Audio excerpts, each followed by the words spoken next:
বন্ধুরা, চলে এলাম আরেকটি নতুন ভিডিও নিয়ে। আমার চ্যানেলে আপনাদের অনেক অনেক স্বাগতম। সামনে যে মন্দিরটি দেখতে পাচ্ছেন সেটি জামশেদপুরের বহু পুরাতন একটি মন্দির। বহুদিন আগে আমি এই মন্দিরটি গিয়েছিলাম, কিন্তু সময়ের অভাবে ভিডিওটি এডিট করা হয়। আপনারা যারা ঝাড়খণ্ড বা জামশেদপুর ভিজিট করতে আসছেন, অবশ্যই এই মন্দিরটি একবার ঘুরে যাবেন, কারণ বলা হয়ে থাকে যে এই মন্দিরের উপর থেকে জামশেদপুরের পুরো ভিউটা দেখতে পাওয়া যায়। পুরো মন্দিরের চূড়া পর্যন্ত দেখুন সাউথ ইন্ডিয়ান স্টাইলের কি সুন্দর নিখুঁতভাবে কাজ করা রয়েছে। এমনকি মন্দিরের বাইরেই নয়, ভিতরেও প্রচুর সুন্দরভাবে এবং নিখুঁতভাবে কাজকর্ম করা রয়েছে।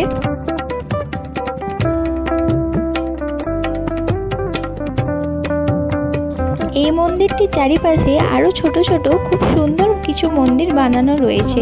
চারিপাশটা একবার আপনাদেরকে ভালো করে ঘুরিয়ে দেখালাম, তারপরে আমরা আসল মন্দিরের মধ্যে ঢুক। ভিডিওর প্রথমেই আপনাদেরকে আমি বলেছিলাম যে এখান থেকে জামশেদপুরের পুরো ভিউটা দেখতে পাওয়া যায়। দেখুন এখান থেকে কি সুন্দর লাগছে জামশেদপুরটাকে। যদিও আমার ফোনের কোয়ালিটি ততটা ভালো নয়, তবুও আপনাদের দেখানোর চেষ্টা করলাম। এই মন্দিরটিতে আমি আগেও বহুবার এসেছি, কিন্তু দুঃখের বিষয় কি জানেন, এই মন্দিরের ভিতরে ক্যামেরা অ্যালাউ নেই। তাও আপনাদের শেয়ার করার জন্য আমি কিছু কিছু ভিডিও লুকিয়ে করেছিলাম। আপনারাও কিন্তু যদি ফোন বা ক্যামেরা নিয়ে যান, অবশ্যই সেটিকে লুকিয়ে রাখবেন।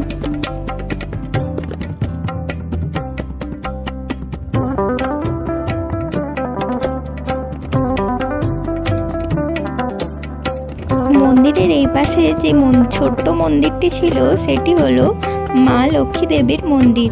এই মন্দিরটিও দেখুন কত সুন্দর এবং নিখুঁতভাবে কাজ করা আছে। দেখলেই কিন্তু মনটা ভরে যায়। এখানে যদি আপনি বিকেলের সময় আসেন, মনে হবে দীর্ঘ সময় ধরে যেন এখানেই বসে থাকি। মনের শান্তি যেন এখানেই আপনি খুঁজে পাবেন। এছাড়াও চারিপাশে শ্রীকৃষ্ণ এবং অনেক ঠাকুরের মন্দির ছিল, কিন্তু ক্যামেরা অ্যালাউ না থাকার কারণে আপনাদের সেগুলো আমি দেখাতে পারলাম না।